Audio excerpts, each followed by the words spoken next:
And so what I've learned is that courage comes from relationships. That all you need is one person in your life, one, who says to you, I gotcha. I gotcha. If this whole thing goes sideways, I'll still be there with you. As a visionary thinker with a rare intellect. Multiple-time best-selling author. Sinek. It is very hard to lead. It's very hard. It's lonely and it's thankless, and the pressures are often overwhelming. And I think the courage to do the right thing, the courage to make the decision that needs to be made, the courage to speak truth to power, the courage to say what you don't know, the courage to ask for help, these are excruciatingly difficult things in practice, easy to say on a stage, right? And then that's very closely tied with integrity, which is to make the decision that needs to be made is versus the one that everybody's pushing you to make. And the funny thing about ethics is we all kind of know what they are. You know, it's actually not a very, and the law is a lower standard than ethics. I'm tired of companies making horrible decisions and they trot them out in front of Congress and they all say the same thing. Well, we didn't break any laws. It's like if you have the patent to an essential drug and you're trying to hit your financial goals, so you raise the price of that drug 1,000%. There's nothing illegal about that. And then launch crypto things after. Yeah. That guy. Yeah, exactly. It's not illegal, but it is unethical. And I think courage and integrity, of all the people that I've met, that it's not that they make all the right decisions, but they command a respect like I have never seen from other people. It's those things. I'll give you one example of how it sounds. A buddy of mine in the military, still active duty, I was supposed to go visit him on base just to hang out. And he called me and says, you can't come. I had a thing I got to deal with. And what happened was some young officers went off base, which is allowed. They went out, eating and drinking, which is totally fine. And they had a young enlisted woman with them. And it's against the military code of conduct for an officer to have a relationship with an enlisted person for discipline reasons and all of that. And one of the young officers, a male, was driving the car, and he was nervous that when he came on base that he would get pulled over by the cops for breathalyzer, for drunk driving. And so he told the young enlisted woman to drive. So she took the wheel, they drove on base, they got pulled over by the cops, she got breathalyzed, and she got arrested for drunk driving. Turns out two of them were dating, a whole host of bad there. He's an officer, it's just whole hosts of bad.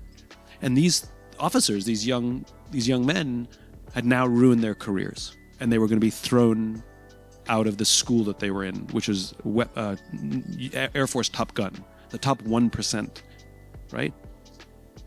And my buddy's in charge. My buddy's the commandant of all of Air Force Top Gun, so he has to talk to them. I called him up a few days later. I said, how'd it go? And what he said was remarkable. So if that was you and me, and we had to sit down with them one by one, what I would say, what most people would say is, what were you thinking?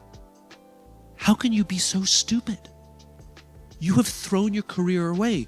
What were you thinking, you idiot? You know better, is probably what I would say. That's not what he said. He said, do you have any idea how many people you've let down? He said, your senior officers who nominated you for this position, you've let them down. Your parents who supported you to get to this place, you've let them down. Your commanding officer who's there with you every day, you've let them down. Do you realize how many people you have let down with your behavior? Which is way harder, right? And my point is, he wasn't criticizing the fact that they did something stupid. He was criticizing the quality of their integrity. And that's what I mean. When there's a leader with integrity who owns up to the mistake they made, who says, I fell asleep on watch, that's on me. And I'm really attuned to integrity and accountability. I'm really attuned. Like when a project goes sideways and the leader in charge of that project attempts to say it's not that bad, or the leader of that project says, I know why it happened. It's because of this other person, as opposed to going, it happened on my watch. I'm really attuned to people who say, that's on me, because that's all integrity. Courage and integrity is what gets you accountability. If you don't have courage and you don't have integrity, you don't take accountability. Because saying I screwed up at the expense of the company, at the expense of my coworkers, is excruciatingly difficult. So if you push me on that question, I'm going to say courage and integrity. Now it raises the question, where does courage come from? Here's what I've learned where courage comes from. I do not believe that courage is deep internal fortitude. Dig down deep and find the courage. I just don't think that's true. Because the people I've met who truly have courage that we don't have, if you ask them, why did you do it? They all say the same thing. Because they would have done it for me.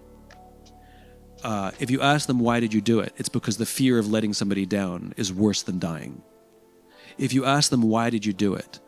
It's because they know that someone has their back and would do the same for them. And so what I've learned is that courage comes from relationships. That all you need is one person in your life, one, who says to you, I gotcha. I gotcha. If this whole thing goes sideways, I'll still be there with you. Or they'll put their hand on your shoulder and say, you got this. You got this. I know you can do this. You have to do this. That was what my friend said to me. He said, you have no choice. But he didn't say to me, go. The underlying message was, I am with you. You are not alone. I felt alone before I called him. I did not feel alone after I called him. And when you know that there's one person in your life, I don't care if they're your business partner, I don't care if they're a hired employee, I don't care if it's your spouse, I don't care if it's your best friend. If you have one person in your life who you know without a shadow of a doubt has your back no matter what stupid decisions you make, the amount of courage you have to do the right thing is incredible. So this is why I'm so fascinated with and so obsessed with, are we good at fostering friendship? And most of us don't. Most of us are crap at being friends. And let me tell you, the better friend you are, the better friends you have, and the better friends you have, the more courage you have to do the most difficult things in the world, like build a business.